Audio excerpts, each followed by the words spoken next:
ଆପଣଙ୍କର ପରିଚୟ? विजय साहू घर हूँ साहाड़ापुर बारपदा पंचायत सदर ब्लॉक केन्द्र डिस्ट्रिक्ट ओडिशा। ଆପଣ ଚାଷ କରନ୍ତି ନା ଆଉ କ'ଣ କରନ୍ତି? ନାଇଁ ଖାଲି ଚାଷ ଚାଷ କେତେ ବର୍ଷ ହେଲାଣି ଚାଷ କଲେଣି? ଚାଷ ମୋର ହେଇଗଲାଣି ତଥାପି 12 ବର୍ଷ ଖଣ୍ଡେ ଚାଷ କଲିଣି। ଏ ବର୍ଷ କେମିତି କ'ଣ ଚାଷ ହେଇଛି? ଏ ବର୍ଷ ଚାଷ କଥା କୁହନ୍ତୁନି ଆଉ। କ'ଣ ହେଇଛି? ଚାଷରେ ଯେଉଁ ଚକଡ଼ା ପୋକ ତା ପାଇଁ ତ ଯାହା ବର୍ଷା ସାଜିଲା କାଳ, ସେଥିପାଇଁ ଚକଡ଼ା ପୋକ ବି ଯାହା ହେଲା ଲାଷ୍ଟ ଅମଳ ସମୟରେ ଚକଡ଼ା ପୋକ କାଳ। କେମିତି କେମିତି କ'ଣ ରହିଛି ବର୍ତ୍ତମାନ ଧାନ ଅମଳ ବେଳ? ବର୍ତ୍ତମାନ ଧାନର ଅବସ୍ଥା କେମିତି ରହିଛି?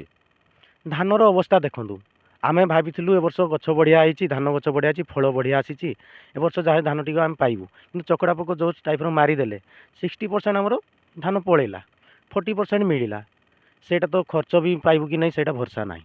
ଏ ବର୍ଷ ଆମେ ଦେଖିଲୁ ଯେ ଚାଷ ଯେଉଁ ମୂଳଟା ତାର ପଚି ଯାଉଛି, ଆଉ ଗଛଟା ପଡ଼ିଯାଉଛି, ଆଉ ଧାନଟା ନଷ୍ଟ ହେଇଯାଉଛି, ତାହା ବି ପାଚିବା ପୂର୍ବରୁ। ତ ଏଇଟା କେଉଁଥିପାଇଁ ହେଲା ବୋଲି ଆପଣ ଅନୁମାନ କରୁଛନ୍ତି? ଏଇଟା ଚକଡ଼ା ପୋକର କାରଣ। କାରଣ କ'ଣ, ଯେତେବେଳେ ଆମ ଧାନ ବିଲରେ ଦେଖୁଛୁ ଆମେ, ଆମର 50 ରୁ 60% ଧାନ ମାନେ ପାଚିଲା ହେଇ ଆସୁଛି, ପାକଳ ହେଇ ଆସୁଛି, ସେଇ ସମୟକୁ ସେ ଚକଡ଼ା ପୋକ ଲାଗୁଛନ୍ତି। ବିଗତ ବର୍ଷରେ କେବଳ ଧାନ ଉପରେ କଳା କଳା ଯେଉଁଟାକୁ ଛେଳିରେଣ୍ଡି ରୋଗ ବୋଲି କୁହାଯାଉଥିଲା, ବର୍ତ୍ତମାନ ବିଭିନ୍ନ ପ୍ରକାର ରୋଗ ଦେଖାଯାଉଛି ବୋଲି ଚାଷୀମାନେ ଅଭିଯୋଗ କରୁଛନ୍ତି। ଏ କଥା କ'ଣ ସତ? ହଁ ସତ। ଗଲା ବର୍ଷ ସେଇଟା ଖାଲି କଳା କଳା ଯେଉଁ ଛେଳି ନେଡ଼ି ରୋଗ ଲାଗିଥିଲା, ଏ ବର୍ଷ କିନ୍ତୁ ପ୍ରବଳ ରୋଗ, ବହୁତ ମାତ୍ରାରେ ରୋଗ, ବିଭିନ୍ନ ପ୍ରକାର ରୋଗ ଆସିଛି। ଆମେ ସେ ଅମଳ ମାନେ ଧାନ ଯେତେବେଳେ ଆରମ୍ଭ କଲେ ସେ ସମୟରେ ବହୁତ ସ୍ପ୍ରେ ମାରିଛୁ, ଔଷଧ ମେଡ଼ିସିନ ମରା ହେଇଛି। ବର୍ତ୍ତମାନ ଯେଉଁ ଲାଷ୍ଟ ସମୟରେ ଆସିଲା, ଏଇଟା ଚକଡ଼ା ପୋକ କିଛି କରିହେଉନି, ଯାହାଫଳରେ କି ଆମେ ମେଡ଼ିସିନ ମାରିଲା ପରେ ବି ଚକଡ଼ା ପୋକକୁ ରୋକି ହେଉନି। ଆପଣ ଗତ ବର୍ଷ କେତେ ଟଙ୍କା ଧାନ ବିକ୍ରି କରିଥିଲେ, ଆଉ ଏ ବର୍ଷ କେତେ ଧାନ ହେବ ଆଉ କେତେ ଟଙ୍କା ବିକ୍ରି କରିବେ ବୋଲି ଅନୁମାନ କରୁଛନ୍ତି? ଗଲା ବର୍ଷ ଯାହା ହଉ ମୁଁ ଖର୍ଚ୍ଚ ବାର୍ଚ୍ଚ ଯାଇକି 80-90 ହଜାର ପାଇଥିଲି, କିନ୍ତୁ ଏ ବର୍ଷ ସେଇଟା ମିଳିବ ବି ନାହିଁ। କେମିତି ନା, ଯାହା ମୋର ତ 60% ପଳେଇଛି, ଖର୍ଚ୍ଚ ତ ମୁଁ କରିଦେଇଛି, ଖର୍ଚ୍ଚ ପଇସା ବି ମିଳିବନି। ଯେଉଁ ଖାଇବା ଟିକକୁ ଆମେ ଧାନ ରଖୁଥିଲୁ ସେଟିକୁ ବି ମିଳିବନି। ଆମେ ଭୋକିଲା ରହିପାରିବା ନା ଶୁଖିଲା ରହିପାରିବା? କିଛି କରିପାରିବାନି। ଏ ବର୍ଷ କିଛି ମାନେ ଭରସା ପାଉନି।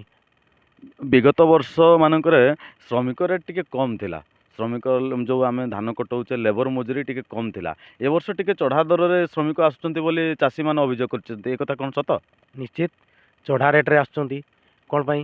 ବର୍ଷା ସାଜିଲା ବାଧକ, ହଠାତ୍ ବର୍ଷା ହେଇଗଲା, ସମସ୍ତ ଧାନ ଅମଳ କରିବା ସମୟ ଆସିଥିଲା, ଯେଉଁ ଚକୁଡ଼ା ପୋକ ଆମର ଲାଗିଲେ, ସେ ପୋକ ଲାଗିବା ଫଳରେ ଚାଷୀ ଭୟଭୀତ ହେବା ଫଳରେ ଲୋକ ତ ଆମର ଯେତିକି ଲୋକ ଥିଲେ ସେ ଲୋକଙ୍କୁ ସମସ୍ତେ, ମୁଁ କହିଲି ମୁଁ ଆଣିବି, ସିଏ କହିଲେ ସିଏ ଆଣିବି।